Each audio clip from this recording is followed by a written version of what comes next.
On se retrouve station Barbara sur la 4 pour parler d'une autre incongruité du réseau, la surreprésentation masculine dans les noms de stations de métro. Bonjour Mathilde Larère. Bonjour. Vous êtes historienne. Alors dites-moi, cette Barbara, elle a quand même beaucoup de chance parce qu'elle est la seule, avec Louise Michel, sur la 3, à avoir une station rien que pour elle. 2 stations sur 308, c'est vraiment minimaliste. Est-ce qu'il y a une explication à ça? Oui, alors je pense qu'en fait c'est le résultat d'un choix qui est ancien. À un moment où il n'y avait absolument aucun souci de donner des noms de femmes. On pourrait corriger. Par exemple, la ville de Bruxelles, en 2021, a renommé 10 stations de métro en mettant des noms de femmes. Mais ici, c'est pas fait. Mais du coup, est-ce que ce métro n'est pas tout simplement à l'image de l'espace public, hein? À Paris, par exemple, un chiffre, il y a seulement 200 rues féminines sur près de 4000. Il est à l'image en fait d'une façon de faire de l'histoire et d'une façon de représenter l'histoire, donc plutôt du domaine de la mémoire, qui date de l'après-guerre, qui date de la fin du XXe et qui de nos jours paraît complètement incongru parce que on est revenu là-dessus. Maintenant, on met plus de femmes dans les manuels, on met plus de femmes dans les films. Enfin, il y a eu un devoir de mémoire, une demande de représentation des femmes et très clairement, le métro ne suit pas.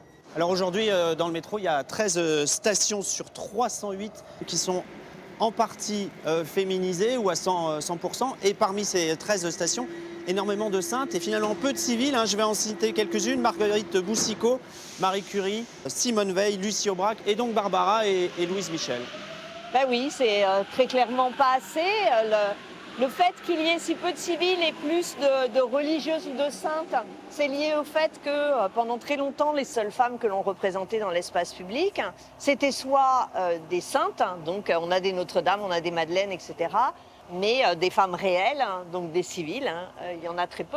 Mais est-ce que pour vous, il n'y a pas une certaine prise de conscience? On peut parler du tramway, par exemple.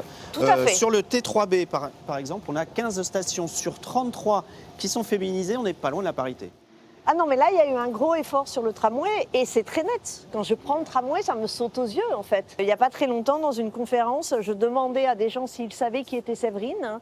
Et en fait, une jeune fille a dit « Oui, je sais, voilà, c'est une journaliste. » Et je lui ai demandé « Mais comment vous savez? Vous l'avez appris où ?» Elle dit « Mais c'est ma station de tramway. » Et c'est là qu'on voit, en fait, à quel point c'est important de donner des noms de femmes parce que ça participe à désinvisibiliser les femmes et donc à les faire connaître et à faire connaître leur rapport à notre histoire. Mais quand vous voyez qu'on a quand même proposé Serge Gainsbourg pour une station de la ligne 11 et qu'il n'y a aucun nom féminin pour le moment pour les futures stations du Grand Paris Express, vous dites qu'il y a encore beaucoup de travail? Il y a beaucoup de travail et franchement, plus ça va, plus ça devient scandaleux. Il y a une tribune qui a été publiée, je crois que c'était dans Libé ou dans Le Monde, d'élus de Paris qui demandaient des noms de stations de métro féminines. Et il ne se passe rien. Donc en fait, c'est-à-dire qu'au début, on pouvait dire ils ne savaient pas trop, puis ils n'ont pas le temps de se retourner et de faire ce qu'il faut. Maintenant, c'est ils ne veulent plus. Et donc ça devient de plus en plus insupportable, en fait, ce refus de donner des noms de stations.